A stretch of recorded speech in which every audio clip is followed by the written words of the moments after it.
രാഹുൽ മാങ്കൂട്ടത്തിലിന്റെ ബലാത്സംഗ കേസ് രണ്ടാമത്തെ കേസ് അന്വേഷിക്കുന്നത് ജി പൂങ്കുഴലിയാണ്. ഈ കേസിൽ ക്രൈംബ്രാഞ്ചിന്റെ രണ്ടാമത്തെ സംഘം ഇപ്പോൾ ബാംഗ്ലൂരിൽ എത്തിച്ചേർന്നു എന്ന വിവരമാണ് ലഭ്യമായിട്ടുള്ളത്. ധൃതി പിടിച്ച് രാഹുൽ മാങ്കൂട്ടത്തിനെ ഇപ്പോൾ പിടികൂടേണ്ട എന്ന നിലപാടിലേക്ക് SIT എത്തിയിട്ടുണ്ട്. പ്രത്യേകിച്ചും നാളെ രാഹുൽ മാങ്കൂട്ടത്തിലെ രണ്ടാമത്തെ കേസിൽ മുൻകൂർ ജാമ്യാപേക്ഷ തിരുവനന്തപുരം പ്രിൻസിപ്പൽ സെഷൻസ് കോടതി പരിഗണിക്കാനിരിക്കുകയാണ്. പക്ഷേ നാളെ ഇതിന്റെ വാദം തുടങ്ങുന്നതിന് മുൻപേ പോലീസ് റിപ്പോർട്ട് കോടതിയിൽ ഹാജരാക്കാൻ നേരത്തെ തന്നെ കോടതി പ്രോസിക്യൂഷനോട് ആവശ്യപ്പെട്ടിരുന്നു. അങ്ങനെ പ്രോസിക്യൂഷൻ പോലീസ് റിപ്പോർട്ട് നൽകുന്നതിന് മുൻപ് തന്നെ ഈ കേസിലെ ഇരയായ ഈ അതിജീവിതയായ അതായത് ഈ രാഹുൽ മാങ്കൂട്ടം വിവാഹ വാഗ്ദാനം നൽകി ഹോം സ്റ്റേയിൽ എത്തിച്ച് പീഡിപ്പിച്ചു എന്ന പരാതി നൽകിയ പെൺകുട്ടിയുടെ മൊഴി ഇന്ന് തന്നെ രേഖപ്പെടുത്തി നാളെ പ്രോസിക്യൂഷൻ അത് പോലീസ് റിപ്പോർട്ടായി കോടതിയിൽ സമർപ്പിക്കാനാണ് നീക്കം.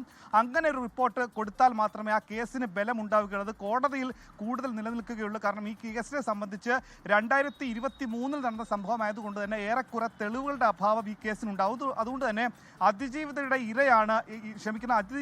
മൊഴിയാണ് ഈ കേസിൽ ഏറ്റവും നിർണായകമായ ഒരു തെളിവായി കോടതിയിൽ പ്രോസിക്യൂഷന് ഹാജരാക്കാൻ സാധിക്കും. അങ്ങനെ നീക്കത്തിന്റെ ഭാഗമായിട്ടാണ് രണ്ടാമത്തെ സംഘം ഇപ്പോൾ ബാംഗ്ലൂരിലെത്തി മൊഴി ഇന്ന് രേഖപ്പെടുത്തുക. പക്ഷേ ഒന്നാമത്തെ സംഘം നിലവിൽ ബാംഗ്ലൂരിൽ തന്നെ ഉണ്ട്. കഴിഞ്ഞ ദിവസം രാഹുൽ മാങ്കൂട്ടത്തിന്റെ ഡ്രൈവറെ അവിടെ എത്തിച്ച ഡ്രൈവറെയും കൂട്ടാളിയെ പിടികൂടുകളിൽ തന്നെ രാഹുൽ മാങ്കൂട്ടത്തിൽ നിലവിൽ SITയുടെ വലയത്തിൽ തന്നെയാണ്. രാഹുൽ മാങ്കൂട്ടം നിലവിലെ അന്വേഷണ സംഘത്തിന്റെ നിരീക്ഷണത്തിൽ തന്നെയാണ്. പക്ഷേ ഇപ്പോൾ പിടികൂടേണ്ട, നേരത്തെ കഴിഞ്ഞ ദിവസം മുഖ്യമന്ത്രി അടക്കം പറഞ്ഞിരുന്നു കോടതി മുൻകൂർ ജാമ്യാപേക്ഷ പരിഗണിക്കുന്ന ഘട്ടത്തിൽ ഒരു പ്രതിയെ പിടികൂടുക ഇല്ല എന്നത് സ്വാഭാവികമായ രീതിയാണെന്ന് മുഖ്യമന്ത്രി പറഞ്ഞു. ഈ ഒരു പശ്ചാത്തലത്തിൽ തന്നെയാണ് SITയുടെ നീക്കം. ആ രീതിയിൽ തന്നെ രാഹുൽ മാങ്കൂട്ടത്തെ വലയത്തിലായിട്ടും പിടികൂടേണ്ടതില്ല എന്ന നിലപാടിലേക്ക് സ്വീകരിച്ചിട്ടുള്ളത്. ഒരുപക്ഷെ നാളത്തെ മുൻകൂർ ജാമ്യാപേക്ഷ പരിഗണിച്ച ശേഷമായിരിക്കും പോലീസ് അത്ര നീക്കത്തിലേക്ക് കടക്കുക. ഒപ്പം തന്നെ രാഹുൽ മാങ്കൂട്ടത്തിനെ സഹായിച്ച ആളുകളും നിലവിൽ SITയുടെ നിരീക്ഷണത്തിലാണ്.